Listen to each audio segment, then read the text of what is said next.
Members of this commission and members of my community who have joined me in opposing this development, thank you. Thank you. To the multiple veterans that took this podium before me, thank you for your selfless service, which clearly continues to this day. This chamber heard tonight that the applicant has spent hundreds of hours in meetings with city commissioners regarding these parcels. Well, my friends and I, several present in this room, have spent thousands, if not tens of thousands of hours in Asylum Lake. That's because we grew up in the Winchell neighborhood, directly adjacent to the preserve. I went to Winchell Elementary School, Maple Street Magnet School, Loy Norrix High School, and finally Western Michigan University, where I'm currently in my final semester, and yes, I'm a Kalamazoo Promise Scholar. Throughout this time, I've spent countless hours of my youth, countless years of my youth in the beautiful and precious natural ecosystem called Asylum Lake. Many of you know the value of green space to the emotional, social, and cognitive development of young people.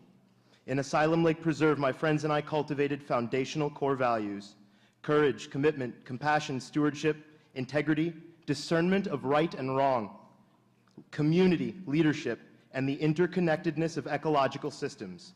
These values are not lip service, they are my life.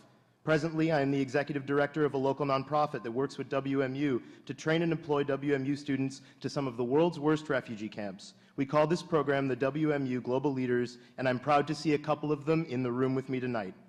My point is that when a community invests in its youth, whether through access to critical green space or through educational investments like the Kalamazoo Promise, that investment pays off. The core values I learned in Asylum Lake are present in those places around the world where I've worked. They are a mainstay of my actions. Throughout the 5+ years I've spent as a volunteer organizer in Kalamazoo, I've taken many groups of volunteers to Asylum Lake to support the constellation of organizations that preserve the ecosystem's vibrancy and beauty. Often my volunteers have learned about the ecological interconnectedness of Asylum Lake and how its delicate ecosystem supports the broader biodiverse environment of our community. If my anecdotes don't satisfy you, there is a plethora of peer-reviewed literature that demonstrates the population-level benefits of access to green space. I see no such research on car washes. I've made my case for the intrinsic value of Asylum Lake, and this is a good time to discuss my concerns with the proposed development. This chamber has heard tonight that the parcels in question are largely vacant. They are not. These parcels may not be a part of the preserve proper, but they are home to the same rich ecological environment that much of our incredible community has shown up to defend tonight. If your definition of vacant is there isn't a car wash there yet, just trees and wildlife, well, that's pretty screwed up. Put simply, I don't think the natural environment cares how these parcels are presently zoned. The birds and frogs and white-tailed deer don't care about the arbitrary lines drawn on maps. Go visit the place in question, as so many of us have, and you will see what I mean.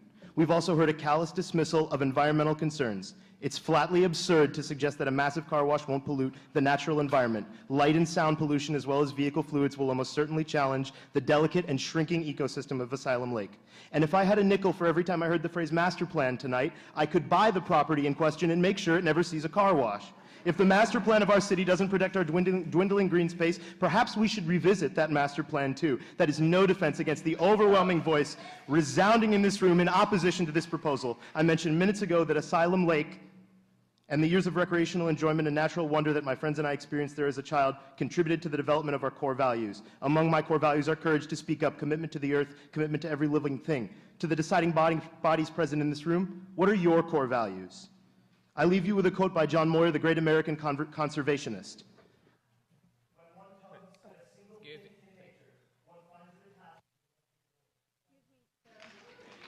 State your name and address. My name is Sidney Fernandez. And your address? 1903 Waite Avenue. Thank you.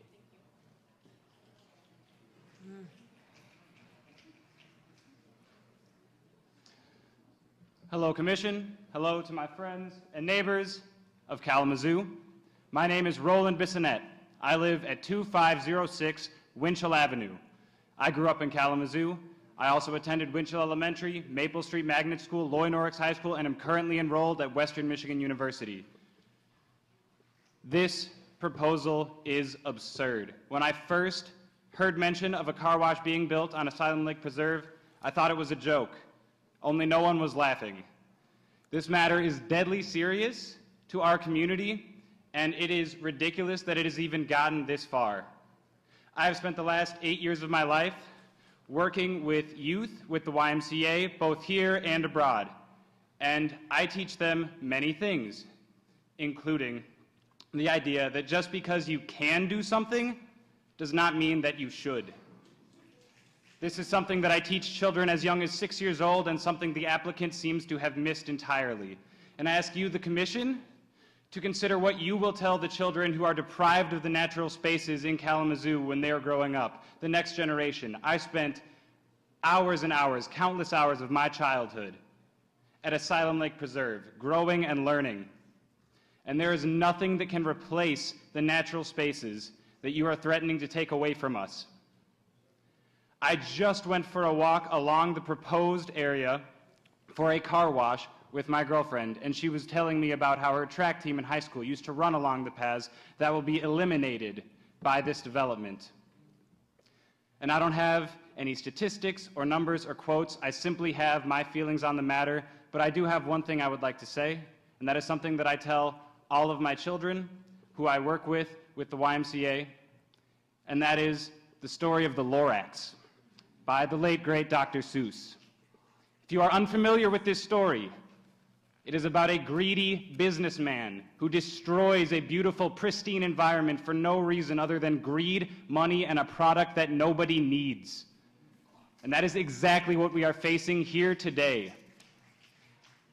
The applicant is a Onceler, and we, the residents of Kalamazoo, are the Lorax, and we speak for the trees, and we will not be silenced. Thank you.